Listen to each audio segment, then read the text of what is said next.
Okay, so now I'm moving out of Ben's place. I have enough money to be able to rent a property. Now, I rented a 3-acre property just outside of Capalaba. In come the horses. My daughter always loved horses. I always loved horses, so in come the horses.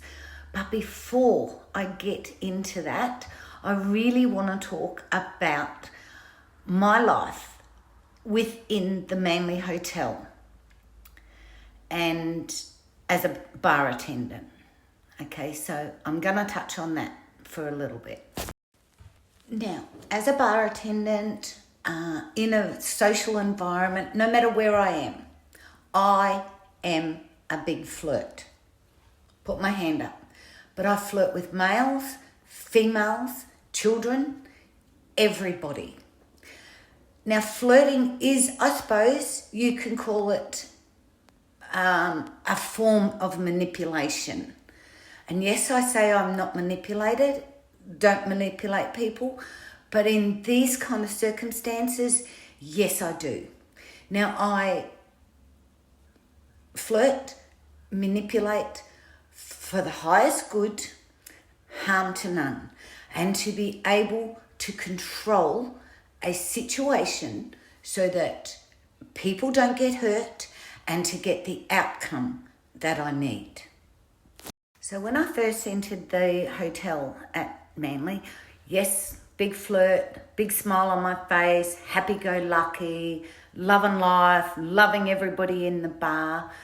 And of course the men would go home and talk to their wives. Oh, there's this new bar attendant, whatever they would say. So eventually the wives would be, so they would kind of be jealous of me. But most of the wives all came in and sort of had to check out this, bar attendant that their husbands are all talking about.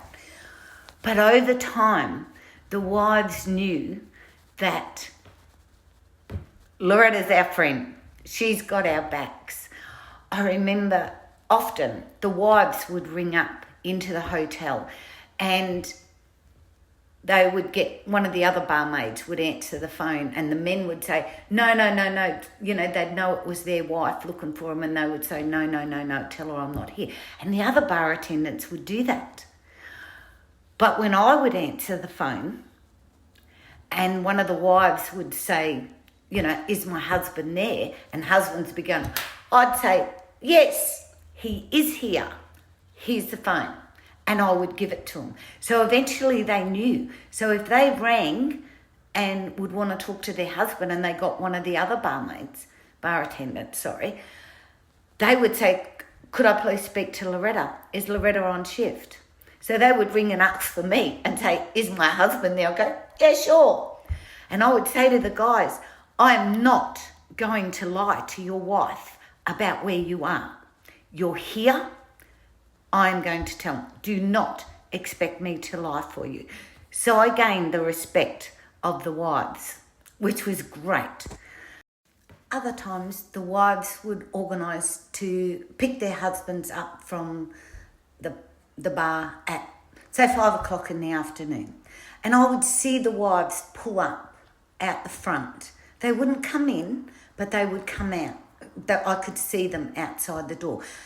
And in summer, in the hot sun, with the kids in the car, these women are good enough to come and pick the men up. Let them have their drink. Let them have the social time. So sometimes I would allow the guys to finish their drink that they were having, wouldn't say anything. But if they came up to the bar to get another drink, knowing full well that their wives and their children are sitting in the hot car outside, I would refuse to serve them. I would say, no, sorry, your wife is good enough to come here and pick you up so that you can have your social time. It is time for you to go. I will not give you another drink. And they'd go out with their towel between their legs and go, oh, I don't know whether I like you being here, Loretta. But it was something that I did show your wives respect. And vice versa. If it was the wife in there having a drink and the husband was outside, hey, I would do exactly the same for the men as well. Also, in times of the flirting and manipulation within the social situation, I have never been scared to put myself in danger to protect others. There was a guy, a bit of a disturbance in the hotel, in the bar, this one night, in the public bar. I was in there, and one of the guys had thrown another guy down on the ground. Well, I've gone straight out from the bar. I've laid down on the ground and put my face in front of the guy's face that's on the ground, with this other guy with his fist up here, ready to punch him, and I've put my face in front of him and said, no, you do not want to do that. I'm laying on the ground with this other guy. Said, no, you do not want to do that. Don't do it. And I was able to stop a bad outcome. And the guy who was ready to punch this other guy said, Loretta, I don't know what stopped me, but something stopped me from actually even hitting you. But I had a lot of respect from both of the men prior to this happening. So I was able to control an outcome and stop two people, from destroying their lives. There was a gentleman who used to drink in the hotel a lot, often, and he was renowned to be a little bit violent when they're trying to get him out of the hotel. I wasn't working in the public bar that night. I was somewhere else within the hotel, and it was time for this guy to go home, and they couldn't get him out. So my boss came out to a different bar where I was and said, Loretta, we need you to work your magic. We can't get him out. He's going to go off. So I walked in the bar. I stood there and had a bit of a chat with him for a little bit. And I said, come on, mate, you better go. It's time for you to go home. He started to waffle on, oh, Loretta, whatever. And I said, hey, listen, you go home now. I'm back on shift tomorrow morning at such and such a time. You come and see me then. And I walked this man, chatting away to him. He was happy with that. Hey, okay, you're going to definitely be here tomorrow. Yep. And I walked him without a disturbance out of the hotel and put him in a cab and sent him home. And everybody was safe. They used to come and get me to do these things for different customers quite a lot, because they knew I could use my charm to manipulate them, to get them out, to get a safe outcome. Two totally different in manipulation. To manipulate. One night I was working in the public bar by myself, and it was coming pretty close to close, get cleaned up, and I was the only one in the bar.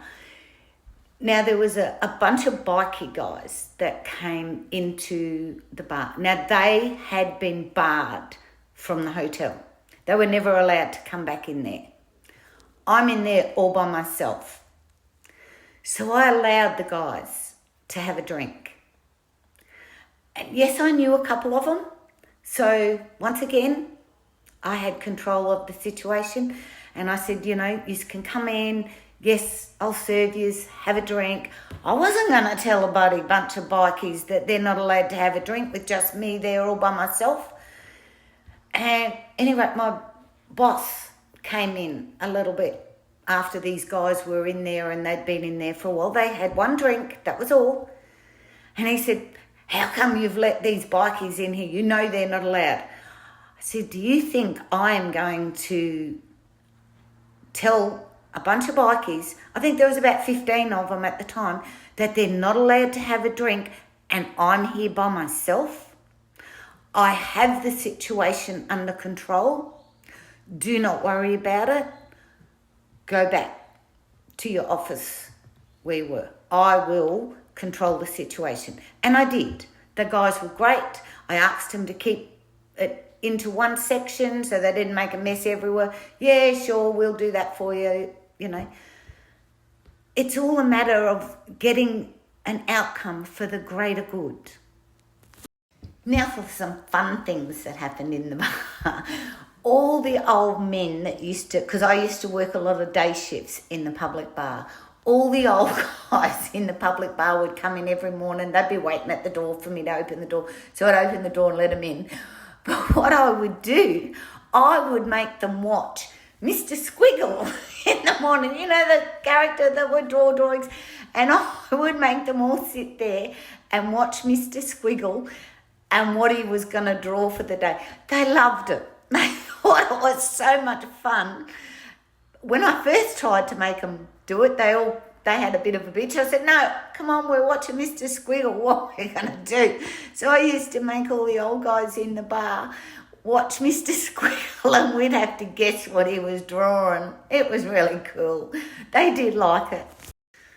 On Australia Day one year, I would always dress up for Australia Day. So I would put my Cooper hat on and I'd always go and pick a branch off the gum tree and I'd stick it in my hat. And I remember this one year I had this stuffed horse. It was quite a big stuffed horse.